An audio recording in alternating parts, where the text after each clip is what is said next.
बिस्मिल्लाहिर्रहमानिर्रहीम। अस्सलाम वालेकुम स्टूडेंट्स, आज हमारा जो नेक्स्ट टॉपिक है दैट इज़ फाइलेटिक लाइनेज। क्या है? Phyletic lineage. ठीक है, अब सबसे पहले हम ये देखेंगे कि फाइलेटिक लाइनेज का मकसद क्या है, मतलब क्या है। फिर हमें थोड़ी सी जो है वो बायोडाइवर्सिटी के बारे में कुछ क्लासिफिकेशन के हवाले से कुछ ऑर्गेनिज़म्स की परसेंटेजेस दी हैं, हम वो देखेंगे। ठीक है, और फिर एक अंदाज़ा लगाएंगे क्या हमारे पास तमाम जितनी भी स्पीशीज़ इस कायनात में मौजूद हैं, क्या वो सब की सब हमने कैटलॉग कर ली हैं, क्या हमने उनको डिस्कवर कर लिया है, उनको बुक्स में हमने लिख लिया है। तो ये दो तीन बातें हमारे आज इस टॉपिक में आएंगी। ठीक है, तो फ़र्स्ट ऑफ़ ऑल हम थोड़ी सी बायोडाइवर्सिटी की बातें कर लेते हैं, फिर हम उनकी परसेंटेजेस देख के फिर हम प्रॉपर जो है वो फाइलेटिक लाइनेज की डेफिनेशन देखते हैं। हम कहते हैं कि हमारे पास एक वर्ड होता है बायोडाइवर्सिटी। आपने 9th क्लास में चैप्टर नंबर 3 पढ़ा था इसका। ठीक है, अब बायोडाइवर्सिटी मीन क्या होता है? बायो मीन लाइफ या living organisms, diversity mean variety थी ऑर्गेनिजम्स की within the species and among the species. ठीक है, so we can say that simple सी डेफिनेशन हम इसके लिख सकते हैं कि variety of living organism, variety of living organism is called biodiversity. Variety of living organisms is called biodiversity. ठीक है, उसके बाद अगर आपको याद हो तो एक एस्टिमेशन जो है वो हमने लगाई थी मैट्रिक के अंदर कि इस कायनात में टोटल कितने जानदार पाए जाते होंगे। अंदाज़ा वहाँ पे हमने फिगर पढ़ा था 10 मिलियन का। कितना पढ़ा था? 10 मिलियन। लेकिन हमारी बुक ने आज जो है वो हमें एस्टिमेशन लगा के बताया कि हमारे पास कितने स्पीशीज़ हैं? 25 लाख। कितने स्पीशीज़ हैं? 25 लाख। ठीक है, अब ये 25 लाख का जो फिगर आपने पहले पढ़ा हुआ है ये आपने 2.5 मिलियन के नाम से पढ़ा था, याद है? और ये उन स्पीशीज़ की क्वांटिटी, उन स्पीशीज़ की तादाद आपने पढ़ी थी जिनको साइंस जानती है, जिनको साइंटिस्ट बायोलॉजिस्ट जानते हैं। इट्स मीन कि ये जो हमारे पास 2.5 मिलियन स्पीशीज़ हैं these are known to science. Science को मालूम है या साइंटिस्ट को मालूम है। ठीक है, and these are the organisms that have been studied and put into the record. इनको हमने रिकॉर्ड में, बुक्स में कैटलॉग कर लिया, इनकी हमने क्लासिफिकेशन कर दी, इनके किंगडम, इनके ग्रुप्स, इनकी क्लासेस, इनके फाइलम हमने एडजस्ट कर दिए। ठीक है, क्या अब ये 2.5 मिलियन हमारे पास जो स्पीशीज़ हैं या 25 लाख स्पीशीज़ हैं हमारे पास, तो क्या ये तमाम की तमाम स्पीशीज़ हमने काउंट कर ली हैं? नो। वो कहते हैं कि हमारी बुक के अकॉर्डिंग अगर हम देखें तो ये फ़िगर तो बहुत छोटा है, ये फ़िगर तो बहुत छोटा है। एक एस्टिमेशन की जाती है, अंदाज़ा किया जाता है almost from 10 to 30 million organism या 30 मिलियन स्पीशीज़ जो हैं वो एग्जिस्ट करती हैं। ठीक है, कितनी स्पीशीज़ एग्जिस्ट करती हैं? 10 to 30 मिलियन। अब 10 की बात करें तो ये जस्ट कितना है? 2.5 मिलियन। ठीक है, it's mean there is a huge difference between known and unknown species. तो इसलिए हम कहते हैं कि अभी तक तो हमारे पास ना होने के बराबर स्पीशीज़ हैं। अभी ना होने के बराबर हैं तब इतनी सारी हैं, जब जैसे जैसे वक्त गुजरता चला जाएगा नई स्पीशीज़ जो हैं वो इंट्रोड्यूस होती चली जाएंगी, उनको कैटलॉग करते चले जाएंगे। हमारे पास साइंटिफिक इंफॉर्मेशन या बायोडाइवर्सिटी के हवाले से वैरायटी ऑफ लिविंग ऑर्गेनिज्म क्या हो जाएगी? इंक्रीज़ हो जाएगी, बढ़ती चली जाएगी। ठीक है, अच्छा, अब इन्हीं 2.5 मिलियन स्पीशीज़ में से फिर हमने क्लासीफाई किया कि फ़र्दर हमारे पास ऑर्गेनिज्म के कितने ग्रुप्स होते हैं? 5। कितने ग्रुप्स होते हैं मेजर? 5 मेजर ग्रुप्स होते हैं। कौन कौन से? आपने किंगडम मोनेरा में आपने क्या पढ़े थे? प्रोकैरियोट्स, बैक्टीरिया पढ़े थे, फिर फंजाई, फिर प्रोटिस्टा, एनिमिलिया एंड प्लांट। ठीक है, आज हम जो है वो यहाँ पे सबसे पहले जो है वो परसेंटेज देखते हैं। हमारी बुक ने बताया हमें कि 53.1% जो है वो हमारे पास क्या पाए जाते हैं? इंसेक्ट्स हैं। क्या हैं? 53.1% क्या है हमारे पास? इंसेक्ट्स हैं। ठीक है, out of 2.5 million, out of, अगर हम परसेंटेज के हवाले से बात करें, मोर देन 50%, मोर देन 2.5 का अगर 50% बनाया जाए तो वो कितना बनेगा? 1.25 मोर देन हाफ, मतलब हाफ से भी ज़्यादा हमारे पास जो स्पीशीज़ की परसेंटेज है वो किसकी है? इंसेक्ट्स की। ठीक है, उसके बाद हमारे पास बताया गया कि प्लांट्स कितने हैं, बल्कि पहले एनिमल्स बताए हैं, कितने परसेंटेज है हमारे पास एनिमल्स की? 19.9% हमारे पास क्या हैं? एनिमल्स हैं। ठीक है, एंड 17.6% हमारे पास क्या हैं? Vascular plants. वास्कुलर प्लांट्स किसे कहते हैं वैसे आप लोगों को पता होना चाहिए। ऐसे plants which have the vascular bundles, जिनके पास क्या हो? वास्कुलर बंडल्स हो। वास्कुलर बंडल्स किन प्लांट्स के पास होते हैं? जाइलम, जिनके पास क्या हो? जाइलम और फ्लोएम। उन प्लांट्स को हम हायर प्लांट्स भी कहते हैं। क्या कहते हैं? Higher plants. हमने कहा कि 17.6% हमारे पास क्या है? Vascular plants. और जो रिमेनिंग है 9.4% हमारे पास क्या है? माइक्रो ऑर्गेनिजम्स हैं। क्या हैं? और जब हम माइक्रो ऑर्गेनिजम्स की बात करते हैं तो हमारे पास 3 किंगडम्स जो हैं वो उनको इकट्ठा कर लेते हैं हम। वो कौन कौन से हमारे पास? किंगडम मोनेरा, जिसमें कौन थे? प्रोकैरियोट्स थे। अगर आपसे प्रोकैरियोट्स की एग्जांपल पूछी जाए तो बैक्टीरिया। क्या आ जाते हैं? बैक्टीरिया भी आ जाते हैं, सियानो बैक्टीरिया भी आ जाते हैं। ठीक है, इसी तरह आपके पास फंजाई एंड एल्गी। ठीक है, एल्गी जो है वो प्रोटिस्ट के किंगडम से ली ना हमने। ये बात क्लियर होगी? तो ETC हमारे पास इसके अलावा जितने भी माइक्रो ऑर्गेनिजम्स हैं उनको सबको अगर टोटल को हम काउंट कर लें तो हमारे पास कितने बनते हैं? 9.4%। तो ये अभी हमारे पास एस्टिमेशन है, क्लियर, कि आउट ऑफ 2.5 मिलियन जो है उनमें से हमारे पास 53.1% इंसेक्ट्स हैं, 19.9% एनिमल्स, सबसे ज़्यादा इंसेक्ट्स और उससे कम वास्कुलर प्लांट्स और सबसे कम हमारे पास माइक्रो ऑर्गेनिजम्स। ठीक होगी बात? अच्छा, ये तो थी हमारे पास बायोडाइवर्सिटी। ठीक है, लेकिन अगर हम अपने टॉपिक की तरफ आएँ, दैट इज़ फाइलेटिक लाइनेज, तो इसमें थोड़ा सा एवोल्यूशन के बारे में भी हमें बताया गया है। किसके बारे में? एवोल्यूशन के बारे में अगर आपको पता हो, एवोल्यूशन क्या होती है? इर्तिका। ठीक है, आपने पढ़ा था कि हमारे पास 3000 मिलियन ईयर्स अगो चले जाएं, लिविंग वर्ड इन टाइम में आपने पढ़ा कि 3000 मिलियन ईयर्स अगो जस्ट जो लाइफ पॉसिबल थी, जो लाइफ एग्जिस्ट करती थी इस कायनात में, जस्ट क्या थी? सिंगल सेल बैक्टीरिया या प्रोकैरियोट्स पे मुश्तमिल थी। ठीक है, with the passage of time उसमें क्या होती चली गई? एवोल्यूशन होती चली गई। क्या होती चली गई? और करते करते हमारी साइंस कहती है कि उसने तमाम किस्म के जानदार जो आज इस कायनात में पाए जाते हैं वो सब के सब किसका नतीजा है? एवोल्यूशन का नतीजा है। ठीक है, अब इन एवोल्यूशन के साथ साथ जो नेक्स्ट स्पीशीज़ आती हैं उनमें क्या आती चली जाती हैं? वेरिएशंस आ जाती हैं। उनमें क्या आ जाती हैं? और वो वेरिएशंस कौन सी होती हैं? उनके जीन्स में वेरिएशंस आती हैं, जेनेटिक वेरिएशंस आती हैं। क्या आती हैं? और जैसे जैसे जेनेटिक वेरिएशंस आती चली जाती हैं तो वो स्पीशीज़ क्या होती चली जाती हैं? चेंज होती चली जाती हैं। ठीक है, अब फाइलेटिक लाइनेज में हमने एक ऐसा रास्ता बनाना है, एक ऐसी लाइन बनानी है जिसमें हमने तमाम जानदारों को अरेंज कर देना है। तमाम जानदारों को अरेंज कर देना है। जो सबसे पॉइनियर थे, सबसे पहले पाए जाने वाले जानदार थे, उन्हें भी, फिर उनके बाद जो आए, फिर उनके बाद जो आए, फिर उनके बाद जो है, हमने इसका मतलब उनको लाइन में, उनको तरतीब में जो है वो हमने फिट कर देना है। उसी तरतीब का नाम, उसी अरेंजमेंट का नाम क्या है हमारे पास? Phyletic lineage.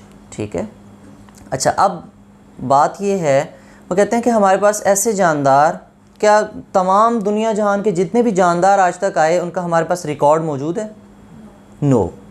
बहुत से ऐसे जानदार जिनका record in the form of fossils हमारे पास प्रिजर्व है।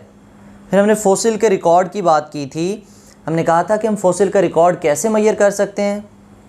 By using carbon dating technique. ठीक है, हम कार्बन डेटिंग के ज़रिए हम उन जानदारों की एज की एस्टिमेशन कर लेते हैं। ठीक है, क्योंकि वो सेडिमेंट्री लेयर्स बनती हैं। जो सबसे पहली लेयर होगी उसमें पॉइनियर होंगे और जो सबसे रिसेंट लेयर होगी उसमें रिसेंट ऑर्गेनिज्म होंगे। तो फिर हमने कहा कि हमारे पास हम जानदारों की कंप्लीट स्टडी के लिए हमें कंप्लीट डाटा भी चाहिए। हमारे पास तो सिर्फ फॉसिल्स हैं, हमारे पास क्या हैं? और क्या फॉसिल तमाम जानदारों के होते हैं? नो, फॉसिल्स जस्ट किस किस के बनते हैं? एनिमल्स के और प्लांट्स के। ठीक है, इसके अलावा किन जानदारों के फॉसिल्स नहीं बनते? सॉफ्ट बॉडीड ऑर्गेनिजम्स के। किन के फॉसिल्स नहीं बनते होते? सॉफ्ट बॉडीड ऑर्गेनिज्म के। यही माइक्रो ऑर्गेनिज्म जो है हमारे पास। ठीक है, ये सॉफ्ट बॉडीड ऑर्गेनिज्म है, या इसके अलावा हमारे पास कुछ इनवर्टिब्रेट्स ऑर्गेनिज्म होते हैं जिनमें जो है वो बैकबोन नहीं होती, उनके भी फॉसिल्स हमारे पास नहीं बनते। जब उनके फॉसिल्स नहीं बनते, इट्स मीन कि हमारे पास कंप्लीट रिकॉर्ड मौजूद नहीं है। हमारे पास कंप्लीट रिकॉर्ड मौजूद, हमारी ये अरेंजमेंट कंप्लीट नहीं हो सकती, हमारी ये अरेंजमेंट कंप्लीट, हमारी ये फाइलेटिक लाइनेज कंप्लीट नहीं हो सकती। ठीक है, क्यों नहीं हो सकती? Due to lack of fossils of कौन से जानदारों के फॉसिल्स? सॉफ्ट बॉडीड ऑर्गेनिजम्स के। किनके? लेकिन जितने हमारे पास फॉसिल्स मौजूद हैं, अगर हम उनको अरेंज कर लें तो हमारे पास एक अंदाजे वाली जो है एक लाइन बन जाती है। हम उनको अरेंज तो कर लेते हैं, लेकिन हम कहते हैं कि ये जानदार फलां से आया होगा, ये जानदार फलां से आया होगा। ठीक है, कोई अथेंटिक बात नहीं रहती उसमें, अथेंटिक बात नहीं रहती। ठीक है, अब हम इसकी प्रॉपर डेफिनेशन देख लेते हैं। जी बच्चा, अगर हम इसकी डेफिनेशन देखें तो हम कहते हैं कि phyletic lineage is a series. एक क्या है हमारे पास? सीरीज़ है। ठीक है, किस चीज़ की सीरीज़ है? ऑफ या अनब्रोकन सीरीज़ है। कैसी? ऑफ ऑर्गेनिजम्स की या स्पीशीज़ की। कैसी सीरीज़ है हमारे पास? अनब्रोकन सीरीज़ है, ऐसी लाइन है जो कहीं पे टूटती नहीं है। अगर एग्जैक्ट डेफिनेशन देखें तो फिर ये अनब्रोकन सीरीज़ हम इसको नहीं कह सकते। क्यों? क्योंकि हमारे पास कहीं पे रिकॉर्ड मौजूद है और कहीं पे नहीं। अगर कंप्लीट डाटा के हवाले से हम इसकी डेफिनेशन देखें तो फिर यहाँ पे अनब्रोकन हमें नहीं लिखना चाहिए। अदरवाइज़ जो डाटा हमारे पास मौजूद है उसको अगर हम सीरीज़ में प्रो लें तो उसको हम कहते हैं कि ये सीरीज़ तो बन गई है। कैसी सीरीज़ है? अनब्रोकन सीरीज़ है ऑफ, या सीरीज़ ऑफ अनब्रोकन, बल्कि इसको हम ऐसे लिख लेते हैं कि सीरीज़ या unbroken series of species. Unbroken series of species की अनब्रोकन सीरीज़ है। ठीक है, कहाँ से शुरू होगी, कहाँ ख़त्म होगी? स्टार्टिंग फ्रॉम, कहाँ से शुरू करेंगे कहानी? एंसेस्टर्स। कहाँ से शुरू करेंगे? एंसेस्टर से स्टार्ट करेंगे, आबो अजदाद से स्टार्ट करेंगे, टू डिसेंडेंट्स। डिसेंडेंट किसे कहते हैं?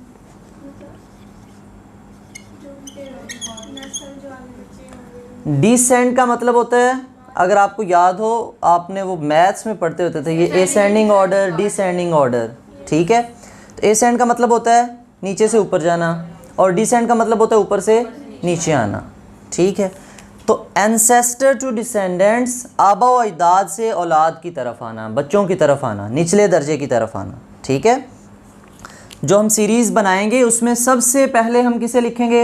एंसेस्टर्स को, और उसके बाद आहिस्ता आहिस्ता कौन आते चले जाएंगे? उनके डिसेंडेंट्स। ठीक है, अच्छा जी, फ्रॉम ऐसी सीरीज़ हमने बनाई, अनब्रोकन सीरीज़ ऑफ स्पीशीज़ बनाई, फ्रॉम एंसेस्टर्स टू डिसेंडेंट्स। ठीक है, अब उस सीरीज़ में जो ऑर्गेनिज्म होंगे, जो डिसेंडेंट ऑर्गेनिज्म हम जिसे कह रहे हैं, या जो सबसे लेटेस्ट ऑर्गेनिज्म हम कह रहे हैं, वो लेटेस्ट ऑर्गेनिज्म क्या फर्स्ट एंसेस्टर से आया होगा या अपने से पहले वाले जानदार से आया होगा? That is immediately preceded. That is, ये जो डिसेंडेंट्स आएंगे वो कहाँ से आएंगे?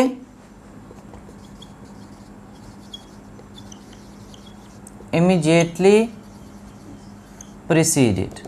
क्या मतलब? अगर मैं नंबर लिख रहा हूँ, लेट 1 2 3 4 5, ठीक है, हम कहते हैं ये हमारे पास एक ऐसी सीरीज़ है जिसमें हमने जानदारों को फिट किया हुआ है। जो नंबर 2 वाला ऑर्गेनिज्म है वो किससे इवॉल्व हुआ? 1 से। इवॉल्व क्यों कह रहे हैं? क्योंकि हमने कहा कि हमारे पास क्या हुई है? एवोल्यूशन हुई है, उसमें वेरिएशंस आई हैं। इन्हीं वेरिएशन के नतीजे में तो हमारे पास डिफरेंट ऑर्गेनिजम्स बने, डिफरेंट, और फिर उनकी वैरायटी, उनकी बायोडाइवर्सिटी, उनके नंबर हमारे पास इंक्रीज़ हो गए, उनके नंबर हमारे पास इंक्रीज़ हो गए। अच्छा, अब ये जो नंबर 3 वाला ऑर्गेनिज्म है, हम कहते हैं ये कहाँ से इवॉल्व हुआ? इसी तरह नंबर 4 वाला ऑर्गेनिज्म, 5 वाला, इसीलिए हमने लिखा कि जो ईच डिसेंडेंट है, हर आने वाला डिसेंडेंट कहलाएगा, हर आने वाला डिसेंडेंट कहलाएगा। जो डिसेंडेंट ऑर्गेनिज्म है वो कहाँ से आया है? दैट इज इमीडिएटली प्रीसीडेड, जो उससे इमीडिएटली फौरन पहले वाला है। 3 भी 5 से पहले वाला है, 2 भी 5 से पहले वाला है, 1 भी 5 से पहले वाला है, लेकिन 4 जो है इसके लिए ये बात फिट होती है कि दैट इज इमीडिएटली प्रीसीडेड, जो उससे बिल्कुल करीब वाला। ठीक है, हम ये नहीं कह सकते कि 5 जो है अब वो डायरेक्ट 1 से इवॉल्व हुआ है। क्यों? क्योंकि 1 से 5 तक ह्यूज एवोल्यूशनरी चेंज होगी। 1 से 5 तक क्या होगी? ह्यूज एवोल्यूशनरी चेंज होगी। ठीक है, तो आपको स्टडी करने के लिए जो रिकॉर्ड मिलेगा वो 5 का 1 तक अच्छा मिल जाएगा या 5 का जस्ट 4 तक अच्छा मिलेगा? 5 से 4 तक जो हमें रिकॉर्ड मिलेगा ऑर्गेनिज्म का, उन जानदारों की एवोल्यूशनरी हिस्ट्री को स्टडी करने के लिए, वो जस्ट लास्ट डिसेंडेंट्स या लास्ट 2 ऑर्गेनिजम्स का हमें मिल जाएगा। ठीक है, और वैसे ही अगर हम बात करें 4 और 1 की और 4 और 3 की, किनका रिकॉर्ड हमें ज़्यादा अच्छा स्ट्रॉन्गर मिलेगा? 4 और 3 का। ठीक है, इसलिए हम कहते हैं कि हमने फाइलेटिक लाइनेज क्या है हमारे पास? It is a series. ये क्या है? किस चीज़ की सीरीज़ बनाई हमने? स्पीशीज़ की सीरीज़ बनाई ना। और वो कैसी सीरीज़ है? अनब्रोकन सीरीज़ है, जिसमें हमने जानदारों को क्या किया? अरेंज कर दिया। कहाँ से कहाँ अरेंज कर दिया हमने? उनके एंसेस्टर से लेकर फ्रॉम डिसेंडेंट्स तक। अब वो जो डिसेंडेंट्स हैं, क्या वो तमाम डिसेंडेंट उनके एंसेस्टर से ही आए हैं? नो, जो डिसेंडेंट आता है वो कहाँ से आता है? इमीडिएटली प्रीसीडेड, मतलब उस जानदार से आता है जो फ़ौरन उससे पहले है। ठीक है, उस सीरीज़ में, ये तो एक सिंपल सी नंबर्स के साथ मैंने सीरीज़ शो की है। अगर आप फाइलेटिक लाइनेज की जो है ना वो सीरीज़ देखो तो वो डिफरेंट फॉर्मेट्स में आपको डिफरेंट सीरीज़ आपको मिलती हैं। ठीक है, हम सिंपल सीरीज़ इसे भी कह सकते हैं कि हमारी बुक में लिविंग वर्ड इन टाइम में जो टेबल बनाया हुआ है उसमें भी उसने जानदारों को अरेंज किया हुआ है ना। सबसे पहले हमारे पास माइक्रो ऑर्गेनिजम्स थे या फिर प्रोकैरियोट्स थे, प्रोकैरियोट्स में चेंजेस हुई तो फिर वो किस में कन्वर्ट हुए? यूकैरियोट्स में। ठीक है, आप कंप्लीट एवोल्यूशन जब पढ़ोगे सेकेंड ईयर में तो आप वहाँ पे ये देखोगे कि सबसे पहला पाया जाने वाला जानदार वो बैक्टीरिया था। वो क्या था? बैक्टीरिया। फिर बैक्टीरिया तो प्रोकैरियोट्स होते हैं, उनकी बॉडी में तो न्यूक्लियस भी प्रॉपर नहीं होता। फिर वो कहते हैं कि उसने समहाउ, पता नहीं कैसे, उसने जो है वो अमीबा जो है वो इंगल्फ किया, या फिर माइटोकॉन्ड्रिया या क्लोरोप्लास्ट ये इंगल्फ किया और उसको डाइजेस्ट नहीं किया, अपने अंदर रख लिया। वो एंडोसिम्बियोंट हाइपोथेसिस के नाम से आप ये पूरी एक थ्योरी पढ़ोगे, उसमें देखेंगे कि अब वो प्रोकैरियोट से किस में कन्वर्ट हो जाएगा जानदार? यूकैरियोट में।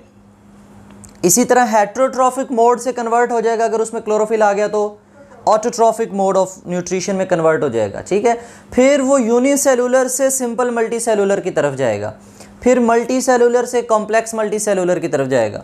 तो इस तरह करके हमारे पास कंप्लीट क्या होगी? एवोल्यूशन होगी। कंप्लीट क्या होगी? एवोल्यूशन होगी। ठीक है, टॉपिक को रिवाइज कर लेते हैं। फाइलेटिक लाइनेज में सबसे पहले हमने बायोडाइवर्सिटी के बारे में पढ़ा कि बायोडाइवर्सिटी क्या होती है? Variety of organisms. ठीक है, या स्पीशीज़, खाली एनिमल्स नहीं बोलेंगे, तमाम स्पीशीज़ की वैरायटी को हम बायोडाइवर्सिटी कहेंगे। फिर उसके अंदर हमने देखा कि एस्टिमेशन किया जाता है कि हमारे पास 10 to 30 मिलियन ऑर्गेनिज्म एग्जिस्ट करते हैं, लेकिन उनमें से जस्ट 2.5 मिलियन जो स्पीशीज़ हैं these are known to science. और 2.5 में भी 53% हमारे पास ऑलमोस्ट किसकी थी? इंसेक्ट्स की, फिर 19% एनिमल्स की, एंड देन 17% ऑलमोस्ट प्लांट्स की, एंड देन जस्ट 9% हमारे पास माइक्रो ऑर्गेनिजम्स की एग्जिस्ट करती हैं। और फिर माइक्रो ऑर्गेनिज्म के बारे में तमाम को हमने देख लिया। अगर अकेला अकेला बैक्टीरिया, फंजाई और इनके बारे में देखें ये तो फिर और मज़ीद कम बनेंगी 9 में से भी। ठीक है, उसके बाद हमने फाइलेटिक लाइनेज की डेफिनेशन देखी। अच्छा, अब डिसएडवांटेज हमें कहाँ पर मिला? इसमें जो ड्रॉबैक है, जो लिमिटेशन है हमारे पास फाइलेटिक लाइनेज की, वो क्या थी? That is the lack of fossils of soft bodied organism. अगर उन सॉफ्ट बॉडीड ऑर्गेनिज्म के भी हमारे पास फोसिल्स होते तो आज हमारा रिकॉर्ड इतना मजबूत होता कि हमारे पास जो फाइलेटिक लाइनेज है वो कंप्लीट होती। वो क्या होती? कंप्लीट होती। क्या आज भी कंप्लीट है? नो। क्यों नहीं है? Due to loss of record of soft bodied organism. ठीक है।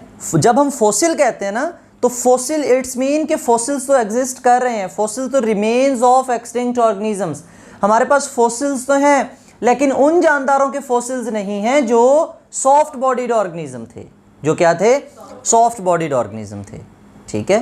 तो इसलिए हमारे पास हम ऐसा कह सकते हैं कि हमारी फाइलेटिक लाइनेज अब कभी कंप्लीट नहीं हो सकती। क्लियर? रीडिंग कर लेते हैं। पेज नंबर 9 है आपके पास, phyletic lineage. When we look at the biodiversity, अगर हम बायोडाइवर्सिटी को देखें तो बायोडाइवर्सिटी क्या है, the number and variety of the species in the places, ठीक है। देखो हमने दोनों बातें पढ़ी हैं, उनके नंबर भी पढ़े हैं और साथ में उनकी स्पीशी का नेम भी पढ़ा है, वैरायटी भी पढ़ी है। We find that there are nearly 25 lakh species of the organisms, ये 2.5 मिलियन आप इसको पढ़ सकते हो, करंटली नॉन टू साइंस, जिनको साइंस जानती है। More than half of these are insects, आधे से भी ज़्यादा हमारे पास क्या है, उनमें से इंसेक्ट्स हैं। ऑलमोस्ट कितने हैं, 53.1%। एंड अदर 17.6% क्या है हमारे पास, वास्कुलर प्लांट्स हैं। And similarly animals other than insects, insects के अलावा अगर एनिमल्स देखें तो वो कितने हमारे पास 19.9% स्पीशीज़ हैं उनकी। And 9.4% are fungi. अच्छा, यहाँ पे अगर ये बात देखें, हम इंसेक्ट्स और एनिमल्स को इकट्ठा कर दें, इंसेक्ट्स और एनिमल्स को, क्योंकि वैसे भी हमारे पास इंसेक्ट्स ऑलरेडी किंगडम एनिमेलिया में होते हैं ना। आप चैप्टर नंबर 10 पढ़ोगे, उसमें आप तमाम जानदारों के जो है ना वो क्लासिफिकेशन के हवाले से बात करोगे, ख़ासतौर पे किंगडम एनिमेलिया के नाम से चैप्टर है। आपने 9th क्लास में जस्ट 5 किंगडम्स के नेम पढ़े थे, अब यहाँ पे उन 5 किंगडम्स के नेम्स के ऊपर 5 चैप्टर्स हैं, हर किंगडम के ऊपर एक चैप्टर है। तो किंगडम एनिमेलिया में आप डिटेल पढ़ोगे कि एनिमल्स हैं, एनिमल्स में कौन कौन से जानदार होते हैं, ये जनाब मैमल्स हैं, ये इंसेक्ट्स हैं, ये रेप्टाइल्स हैं, ये वर्टिब्रेट्स हैं, ये आर्थ्रोपोड्स हैं, मतलब ह्यूज क्लासेस हमारे पास अवेलेबल हैं।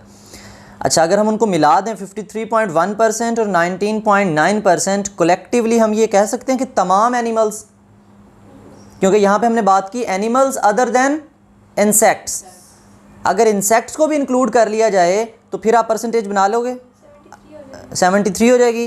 देख लें कि 73% हमारे पास जस्ट एनिमल्स ही हैं, 73% क्या हैं, एनिमल्स ही हैं। अच्छा, and 9.4% are the fungi, algae, protozoa and various prokaryotes. This list is far from being complete, ऐसा नहीं है कि ये जो लिस्ट है ये आपकी लाइफ में ही कंप्लीट हो जाए, ठीक है, अभी बहुत देर है इस लिस्ट को कंप्लीट होने में। Various careful estimates put the total number of species between 5 to 30 million, out of these only 2.5 million species have been identified so far.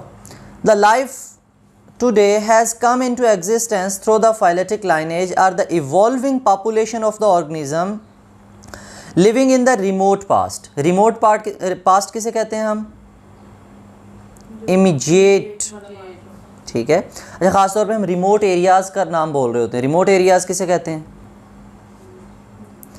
जो कच्चे इलाके होते हैं, जो ख़ास तौर पे बस्तियां या चक वगैरह होते हैं, मतलब देहाती इलाके जो होते हैं उनको हम रिमोट एरियाज़ कह रहे होते हैं, ठीक है, जहाँ पे रसाई बहुत मुश्किल हो। तो यहाँ पे हम रिमोट पास्ट किसे कहेंगे, ऐसा माजी जिस तक पहुँचना थोड़ा सा क्या हो, मुश्किल हो। वो मुश्किल किस वजह से आई वो भी लिखी हुई है। Evolutionary changes often produce new species, जो एवोल्यूशन है उसके नतीजे में हमारे पास क्या बन जाती हैं, न्यू स्पीशीज़ बन जाती हैं। And then increase the biodiversity. Proper definition start हो रही है। Phyletic lineage is an unbroken series of species arranged, हमने ऐसे उसको तरतीब दे लिया, इन एंसेस्टर टू डिसेंडेंट, हमने एंसेस्टर से डिसेंडेंट की तरफ अरेंज दिया, सीक्वेंस की उनकी, विद ईच लेटर स्पीशी, हर बाद में आने वाली स्पीशी किससे इवॉल्व हुई, हैविंग इवॉल्व फ्रॉम दैट, उस स्पीशी से इवॉल्व हुई दैट इज़ इमीडिएटली प्रीसीडेड। अच्छा, if we had a complete record of the history of life on this planet, every lineage would extend back in time to the common origin of all the early life. यहाँ पे उसने would का word use किया, it's mean कि हमारे पास available नहीं है, ठीक है, हम कर सकते हैं अगर रिकॉर्ड हो, लेकिन बदकिस्मती से या खुशकिस्मती से we lack that record because many soft bodied organism of the past had not left their preserve record as fossils, ठीक है। जो सॉफ्ट बॉडीड ऑर्गेनिजम्स हैं उनके हमारे पास क्या अवेलेबल नहीं है, फोसिल्स। उन्होंने अपने नहीं बचाए या बनाए, या उन्होंने ख़ुद नहीं बनाया, या अल्लाह ताला की कोई हिकमत थी इसमें, ठीक है। तो हमारे पास अब फाइलेटिक लाइनेज के लिए कंप्लीट रिकॉर्ड मौजूद नहीं है। हम कुछ जानदारों तक, कुछ पुश्तों तक तो हम इसको देख सकते हैं, कुछ एंसेस्टर तक तो हम डाटा देख सकते हैं, लेकिन बिल्कुल स्टार्ट में जाके अगर हम वहाँ से 3000 मिलियन ईयर्स अगो का डाटा देखेंगे तो वो बहुत मुश्किल हो जाएगा। क्लियर? तो इसमें आपका कोई क्वेश्चन है तो आप कमेंट सेक्शन में पूछ सकते हो। थैंक यू, अल्लाह हाफिज़।